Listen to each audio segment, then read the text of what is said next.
अस्सलाम वालेकुम दोस्तों, पाकिस्तान सुपर लीग सीज़न 5 की एक नई अपडेट के साथ आपकी खिदमत में हाजिर हैं। दोस्तों, पाकिस्तान सुपर लीग सीज़न 5 का अब ड्राफ्ट मुकम्मल होने में 2 दिन बाकी हैं। 5 दिसंबर को ये ड्राफ्ट मुकम्मल कर लिया जाएगा।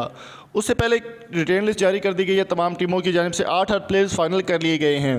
लेकिन सबसे अहम और सबसे बड़ी खबर ये है कि T20 के बादशाह शुएब मलिक इस टीम में क्यों नहीं शामिल। रिटेन लिस्ट में भी उनका नाम कहीं पर शामिल नहीं किया गया, किसी भी टीम की जानिब से उनको सिलेक्ट नहीं किया गया।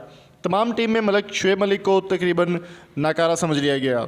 अब देखना यह होगा कि शुएब मलिक किसी टीम में खेलेंगे या नहीं। दोस्तों, रिटेन लिस्ट में शुएब मलिक का नाम कहीं भी शामिल नहीं किया गया। अभी इस बात का फैसला होना बाकी है कि 6 दिसंबर को अगर वो कोई जगह बनती है किसी टीम में तो शुएब मलिक को सिलेक्ट कर लिया जाएगा। अदरवाइज़ वो इस बार PSL सीज़न 5 में आपको खेलते हुए दिखाई नहीं देंगे। शुएब मलिक से जब इस बारे में दरियाफ्त किया गया तो उनका कहना था कि अभी तक कोई फ़ैसला नहीं हो सका PSL में किसी टीम में खेलेंगे या नहीं। अलबत्ता मुल्तान सुल्तान की जानिब से उनको रिलीज़ कर दिया गया है। मुल्तान सुल्तान ने अपने तमाम 8 प्लेयर्स की लिस्ट जारी कर दी, जिसमें शाहिद अफरीदी को बदस्तूर रखा गया है, लेकिन शुएब मलिक को निकाल दिया गया। शुएब मलिक को रिलीज़ करने के बाद मुल्तान सुल्तान के बारे में अभी कोई भी मौक़िफ़ सामने नहीं आया। शुएब मलिक अब पाकिस्तान सुपर लीग सीज़न 5 में खेलेंगे या नहीं, इस बात का फ़ैसला 6 दिसंबर को हो जाएगा। लेकिन अभी तक इस बात पर कोई भी अंदाज़ा नहीं लगाया जा सकता शुएब मलिक खेलेंगे या नहीं। शुएब मलिक का कहना है कि अगर कोई टीम सेलेक्ट कर लेगी तो खेलेंगे, अदरवाइज़ नो प्रॉब्लम।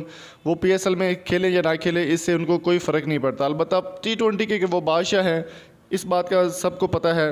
अभी देखना होगा कि शुएब मलिक को कोई टीम सेलेक्ट करती है या नहीं। इस बात का फ़ैसला 6 दिसंबर यानी परसों मुकम्मल हो जाएगा, 5 दिसंबर को, और उसके बाद इस बात का हकीकी सामने आ जाएगा कि शुएब मलिक PSL सीज़न 5 में खेलेंगे या नहीं।